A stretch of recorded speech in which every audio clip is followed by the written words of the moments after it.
নমস্কার বন্ধুরা, আজকে আমার দুপুরে মেনুতে ছিল চিংড়ি মাছের পোলাও। চিংড়ি মাছটা একটু বড় সাইজের নেবেন, চাবড়া চিংড়ি, আর 400 গ্রাম চাল। যতটা চাল ততটাই চিংড়ি মাছ থাকবে। তারপরে চিংড়ি মাছটা আমি আগে থেকে ভেজে তুলে রেখেছিলাম। এবার কড়াতে সেই তেলে ঘি দিয়ে একে একে লবঙ্গ, এলাচ, দারচিনি, তেজপাতা দিয়ে সেটাকে 1 মিনিট নেড়ে চেড়ে নিয়ে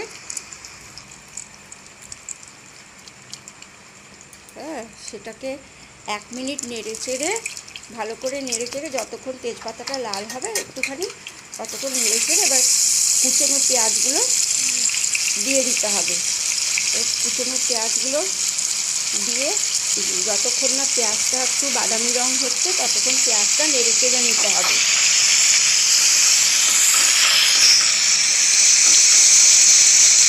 পেঁয়াজটা বাদামি রং হওয়া পর্যন্ত পেঁয়াজটাকে নেড়ে চেড়ে নিতে হবে।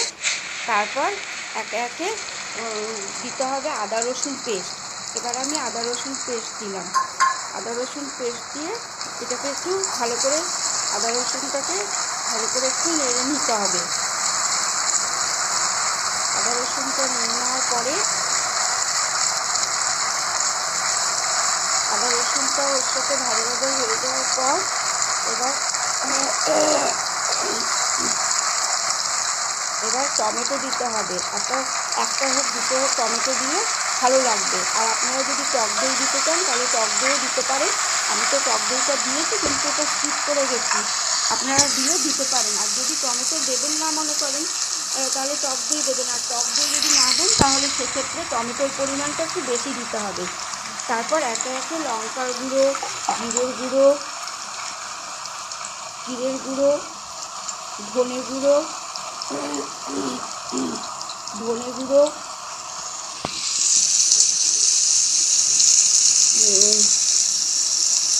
লবণ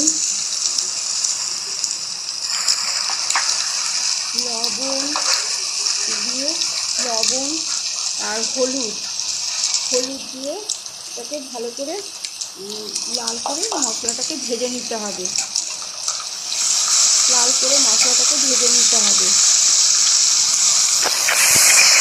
ভালো করে লাল করে মশলাটাকে ভেজে নিতে হবে। মশলাটা ভাজা ভাজা হয়ে আসলে এবার ভেজে রাখা চিংড়িগুলোকে ওর মধ্যে দিয়ে দিতে হবে।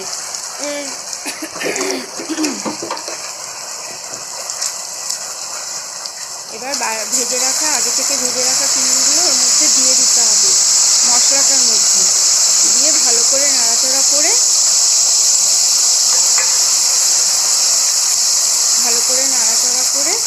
এবার একটু জল দিতে হবে।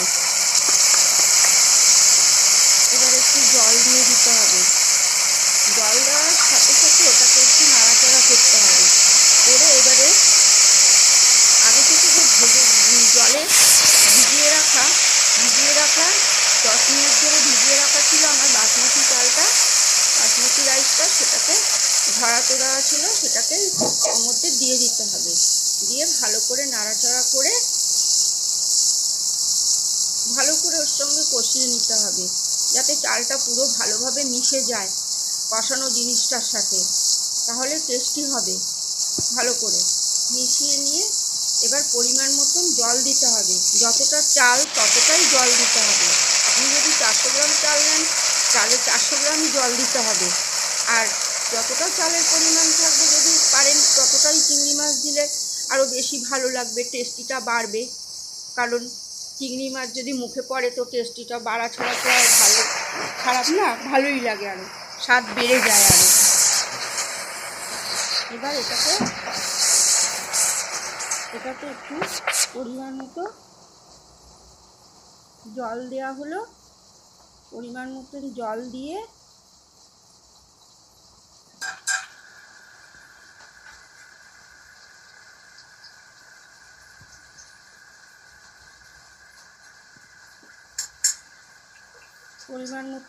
দেওয়া হলো। এবার একটু ঘি দেবেন, ওপর থেকে একটু ঘি দেবেন। আর স্বাদ মতন চিনির পরিমাণটা কম দেবেন, মিষ্টির পরিমাণটা, কারণ এটা একটু চিংড়ি মাছের তো মিষ্টি দিয়ে দিলে বেশি মাত্রায় ভালো লাগবে না, কারণ এটা কাজু কিশমিশ দেওয়া হচ্ছে না, এটা অন্যরকম পোলাও একটা। হ্যাঁ, এখানে পেঁয়াজ রসুন আদা সব থাকছে, যার জন্য মিষ্টিটা হয়ে গেলে ভালো লাগবে না। সামঞ্জস্যভাবে মিষ্টিটা দিতে হবে, তারপর ঢাকা দিয়ে দিতে হবে। 15 মিনিট থাকার পরে ঢাকাটা খুলে দেখে নিতে হবে যে ভাতটা কতটা সেদ্ধ হলো।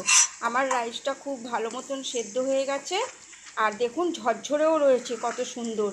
হ্যাঁ, এটা ভেঙেও যায়নি কিছু না, একদম ঝরঝরে রয়েছে, কত সুন্দর। এবার 15 মিনিট বাদে এটাকে নামিয়ে ফেলতে হবে।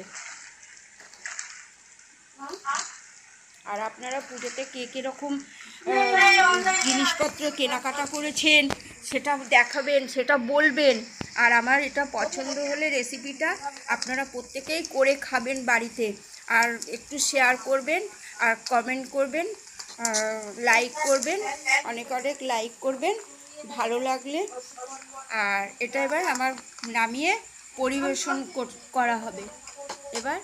আর আমাদের মেনুতে আজকে ছিল পোলাও আর কুমড়ানি আর কুমড়ো ফুলের বড়া, কুমড়ো ফুলের দুটোই হয়েছে, আর চাটনি। প্রত্যেকে ভালো থাকবেন, সুস্থ থাকবেন, নমস্কার।